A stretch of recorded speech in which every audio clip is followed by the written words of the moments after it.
There were a lot of voices in the conference room.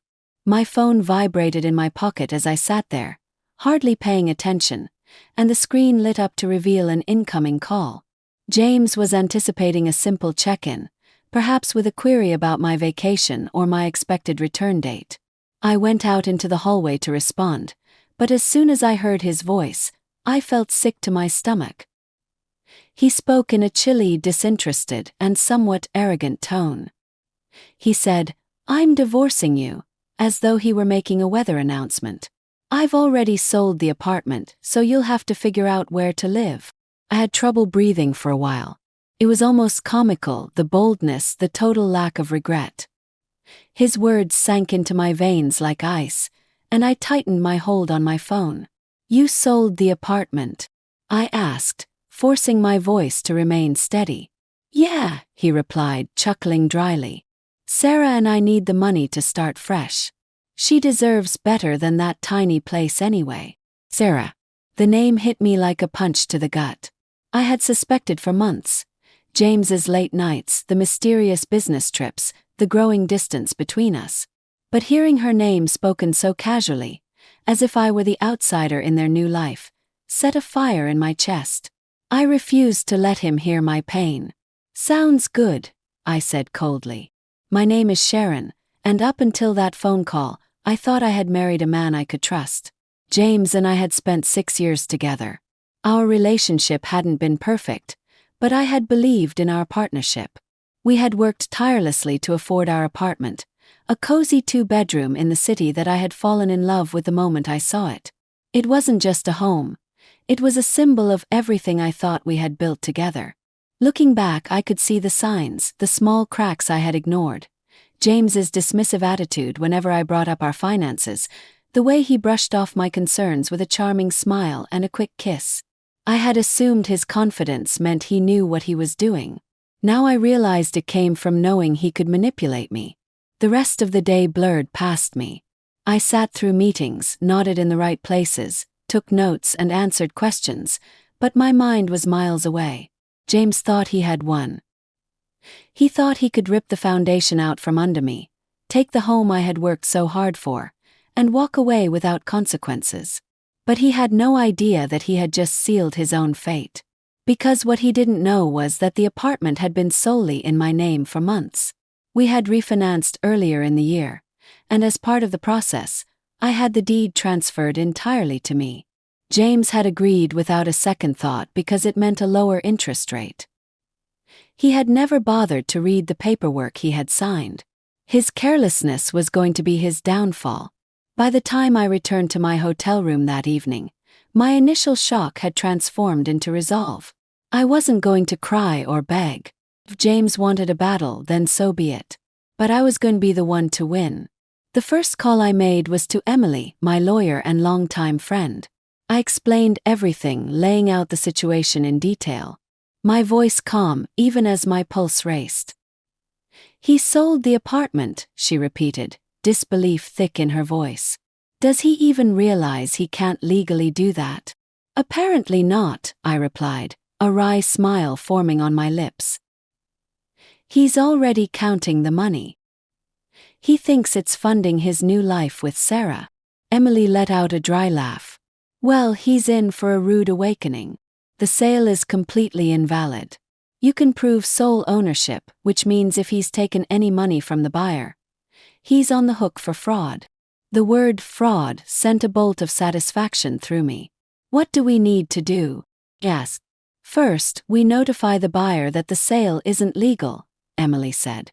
"Then, we draft a formal letter for James outlining the consequences of his actions. If he's dumb enough to push back, we take him to court." As I hung up, I felt something I hadn't in weeks, a sense of control. James thought he had outsmarted me, that he had left me powerless. But in reality, he had just set himself up for the ultimate humiliation. The next few days I focused on work, pushing my emotions aside.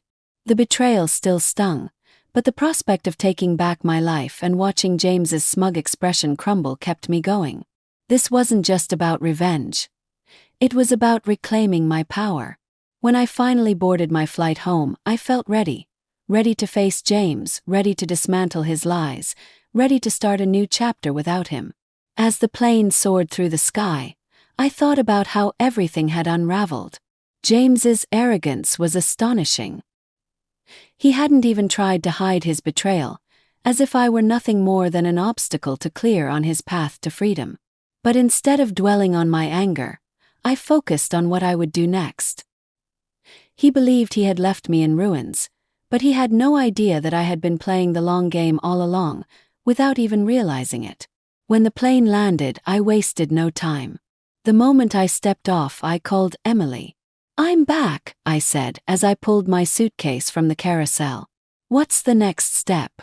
"We've already notified the buyer," Emily said, her voice sharp and efficient. They were shocked, to say the least. Not too happy with James either.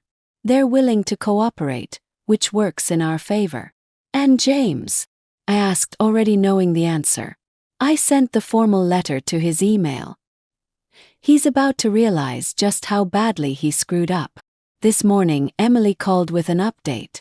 "I sent the letter," she said. "It clearly outlines that the sale was illegal, that you have sole ownership of the apartment, and that James could face serious consequences, including fraud charges. He hasn't responded yet, but if I had to guess, he's going to be furious." Good, I thought. Let him stew. When I arrived home, the apartment was eerily quiet. Everything looked the same. His jacket was still draped over the chair, his shoes carelessly tossed by the door. But something had changed. The air felt different, as if the place no longer belonged to him. I took a deep breath and set my suitcase down, knowing it was only a matter of time before the confrontation happened. Sure enough, James stormed in that evening, his face red with anger, his phone clutched tightly in his hand. He barely made it through the doorway before he started shouting. "What the hell is this?" He waved the letter Emily had sent in my face. "You're telling me I can't sell the apartment? It's half mine." I crossed my arms, standing my ground. "No, James, it's not. The deed has been in my name for months. You can't sell something you don't own." He froze, his expression shifting between confusion and fury. "What are you talking about?" I walked to the desk, pulling out the folder where I had kept the necessary documents. Holding up the deed, I let him see it for himself. "After we refinanced, I had the deed transferred to my name.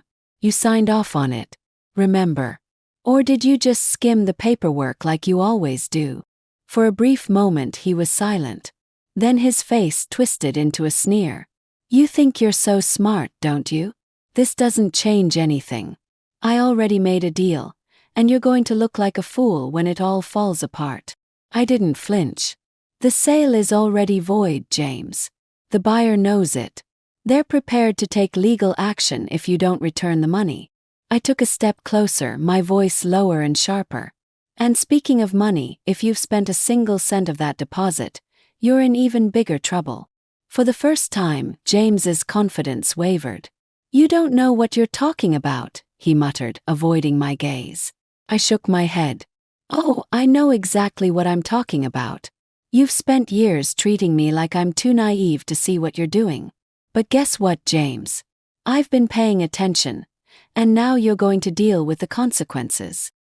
His frustration boiled over as he started pacing. "This is ridiculous.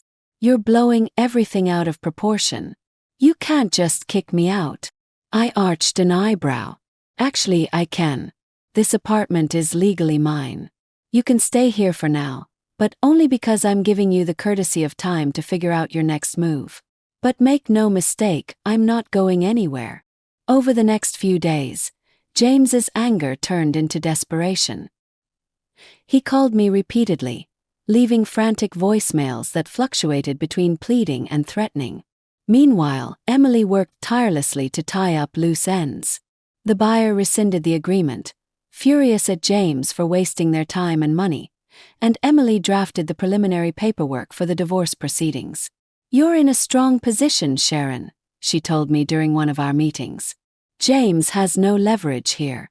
Between the voided sale and the fraud charges hanging over his head, He'll have to cooperate if he wants to avoid a bigger disaster. Her words were a relief, but they also made me realize how much I had allowed James to control my life.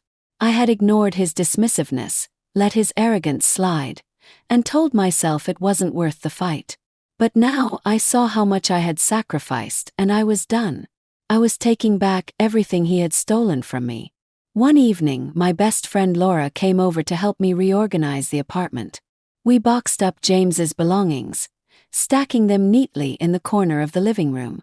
"How's he taking all this?" she asked, holding up one of his ridiculous silk ties with a smirk. "Not well," I admitted, laughing despite myself. "He still thinks he can talk his way out of it, but I'm not budging." "Good," she tossed the tie into the box with a flourish. "He doesn't deserve a single inch of your space or your time." I nodded, feeling a deep sense of gratitude for her support. For years, I had felt alone in my marriage, carrying both the emotional and financial burdens while James basked in the illusion of control. But now I had people in my corner, and that made all the difference. The final piece of my plan fell into place the day James brought Sarah to the apartment. I was sitting at the dining table, reviewing some documents, when the door swung open. They strolled in as if they owned the place. Sarah's arm looped possessively through James's. She looked around with a smug smile, her voice dripping with entitlement. "So this is where we're staying." My heart pounded, but I didn't let it shake me. I stood up slowly, meeting her gaze head-on. "No," I said firmly. "This is where James was staying. You, Sarah, won't be staying here at all." Her smile vanished as she turned to James, who looked just as stunned as she did. He opened his mouth to argue, but I was already moving, reaching for the folder with the official documents. "If you need proof, I'd be happy to provide it," I said. "But I suggest you start looking for another place to stay because, as of today, James, your time here is up." James's face twisted with anger as he took a step closer. "What is this?" he demanded, his voice sharp with disbelief. I gestured around the apartment, my expression unwavering. "This is my home, James, not yours, not hers, and certainly not a hotel where you can shack up after betraying me." Sarah's expression turned icy, but she didn't speak. James, on the other hand, looked like he was about to explode. "You can't do this," he shouted, his frustration boiling over. "You're being completely unreasonable." I met his furious gaze with an unflinching stare. "No, James, what's unreasonable is thinking you could sell my home, pocket the money, and expect me to just roll over and accept it. You're lucky I haven't filed criminal charges yet." James stood in the doorway, his face red with frustration, while Sarah crossed her arms, looking more and more uncomfortable. "You're being ridiculous, Sharon," he insisted, his voice edged with desperation. "You can't just kick me out of my own home." I took a step forward, my voice steady. "This is my home, James. The deed has been in my name for months. You signed the paperwork without even reading it, just like you always do. So no, this is not your home anymore." Sarah turned to James, her manicured hand tightening around her purse strap. "Wait, what is she talking about?" she asked, her voice sharp. "You said this was your apartment, that you sold it?" James flinched and tried to wave her off. "It's complicated. I'll handle it." "Oh, it's not complicated at all," I said, stepping closer. "James tried to sell an apartment that doesn't belong to him. That sale is void, and as of right now, he doesn't have a leg to stand on." Sarah's composed facade began to crack. "You mean the money you told me you had?" She stopped mid-sentence, her voice rising. "Oh my God, did you lie about that too?" "Sarah, let me explain," James said quickly, raising his hands in an attempt to calm her, but she wasn't having it. "No," I cut in, my voice firm. "Let me explain. James tried to sell the apartment behind my back, thinking he could walk away with the money and leave me with nothing. What he didn't realize is that I had the deed transferred to my name months ago. Not only did he fail to sell it, but he also committed fraud by pretending he could." Sarah's mouth opened and closed, her eyes darting between me and James. "Fraud," she whispered, taking a step away from him. Are you serious? Yes, fraud. I crossed my arms. And I'm prepared to press charges if he doesn't get his things and leave by the end of the day. James's bravado finally cracked. You can't do this, Sharon, he pleaded. His voice no longer filled with arrogance but desperation. We've been together for 6 years. You can't just throw me out. I shook my head, my heart hardening. You threw me out the moment you made that phone call, James. You told me you were divorcing me and laughed about me having to find a new place to live. You didn't just betray me, you tried to ruin me. So don't stand there and act like you're the victim. Sarah took another step back, her grip on her purse tightening. This is insane, she muttered, looking at James in disbelief. You didn't tell me any of this. You said you had everything handled. James turned to her, desperation written all over his face. Sarah, I can fix this. I just need. She cut him off with a raised hand. Don't. Just don't. Her voice was cold now, devoid of the entitlement she had walked in with. I'm not getting dragged into your mess. Without another word, she turned on her heel and stormed out, slamming the door behind her. I couldn't help but smile as the sound echoed through the apartment. Looks like you're on your own, I said, turning back to James. Now let's talk about what happens next. He slumped onto the couch, burying his face in his hands. Sharon, please, he murmured. I screwed up, I know that, but you don't have to do this. I walked to the kitchen counter, picking up a folder and setting it down in front of him. You're right, I don't have to do this, but I'm going to. This is the divorce paperwork my lawyer has already drafted, and I suggest you sign it quickly. The sooner you do, the sooner we can both move on. He stared at the folder, his face pale. You really hate me that much? I let out a bitter laugh. No, James, I don't hate you. Feel sorry for you. You had everything, someone who loved you, a home we built together. And you threw it all away because you couldn't see past your own ego. I stood, my heart pounding but my resolve unshaken. I want you out of here by the end of the day. Take your things and figure out where you're going to stay. This is the last time I'm giving you any grace. James opened his mouth to argue, but then he stopped, his shoulders slumping in defeat. Fine, he muttered. Good, I said, walking toward the door. And don't even think about trying anything else. Emily's already handling everything, and if you cross another line, I won't hesitate to let the courts deal with you. As I opened the door, James grabbed his coat without looking at me. His footsteps heavy as he walked out. For a fleeting moment, sadness washed over me. Not for him, but for the life we could have had if he had been the man I once believed him to be. But that moment passed quickly, replaced by relief. I closed the door behind him and locked it with a new key. This was my home now, and no one, especially not James, would take it away from me again. The silence that followed was almost overwhelming.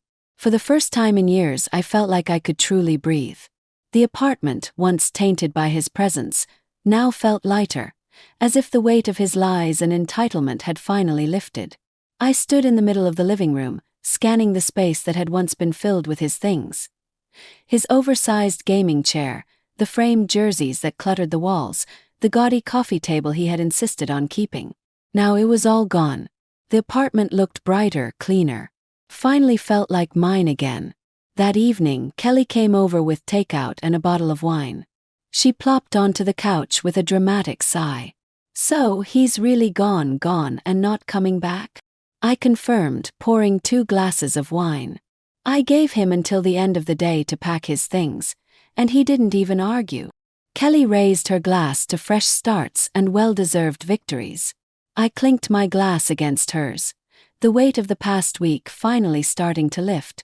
To never letting someone walk all over me again. Over the next few days, I reclaimed the apartment piece by piece. I rearranged the furniture, moved my favorite artwork into the living room, and filled the space with things that made me happy. It wasn't just about redecorating. It was about transforming the apartment into a reflection of who I was, not who James had tried to make me. Emily called with updates on the legal proceedings. Her voice filled with the kind of confidence that made me feel invincible. The fraud charges are off the table since the buyer decided not to pursue them, she explained. But the divorce paperwork is moving along smoothly. Once James signs, you'll be officially free. Hearing the word free made my chest tighten. It wasn't just about the divorce.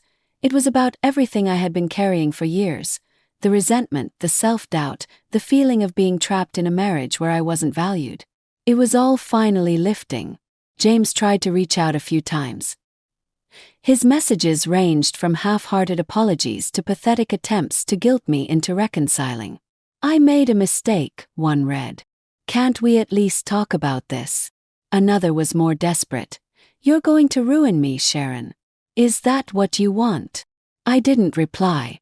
For once, I wasn't going to waste my energy trying to fix something that was beyond repair.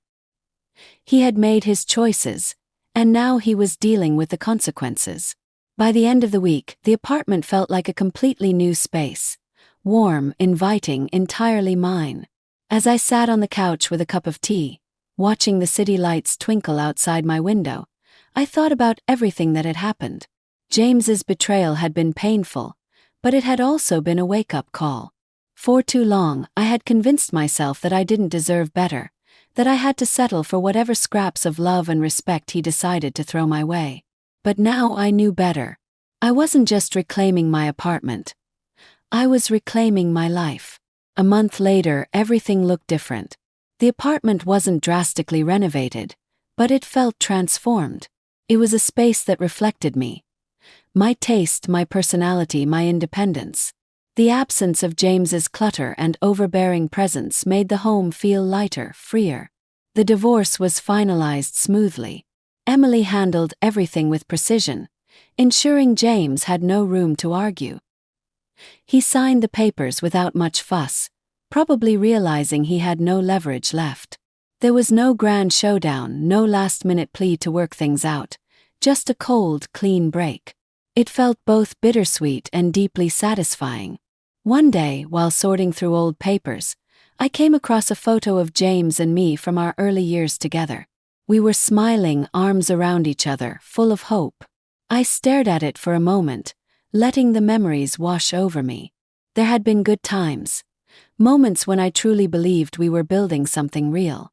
But those moments were gone, overshadowed by neglect, manipulation, and betrayal. I tucked the photo into an envelope and put it away in a drawer. It wasn't worth keeping in sight, but I wasn't ready to throw it away either. It was a part of my past, but it no longer defined me.